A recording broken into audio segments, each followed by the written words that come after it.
Kim ki Ramazan ayında, Şəban ayında Peyğəmbərə salavat çox göndərir, Peyğəmbər onlara şəfaət edəcək. Salavat ümumiyyətlə üstünədir, salavat şəxsiyyət vəsiqəmizdir bizim. Salavat yəni biz bu ailəni sevirik.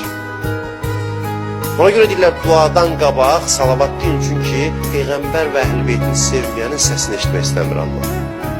Bir əvvəl deyirəm ki, mən bu ailəni sevirəm. Təvazökarlıq var da, sən etiraf edirsən ki, mən fəzilətləri sevirəm. Bu sevgini dilvə gətir, sonra dua elə ki, səni eşitsinlər. Sevgini etiraf edəndən sonra. Tövsiyəm var, kişi qardaşınız kimi Şəbaniyə münacatı var. Xahiş edirəm sizdən, onun ərəbcəsini bilənlər baxsın, ərəbcəsini oxusun və tərcüməsinə də baxsın. Hamısını oxumağa hövsələniz çatmırsa, bir hissəsini oxuyun. Bugün qalan günlərdə oxuyun, bir dəfə olsa oxuyun. Ərəb hərflərini hələ tanımırsınız, eyb yox, tərcüməsinə baxın, amma onu orijinaldan oxuyun, tərcüməsinə baxmaq. Baxın, görün nə dərəcədə, mən deyərdim ki, münacatlar içində seçməli olsaq bir nömrəli münacatdır. Nə üçün?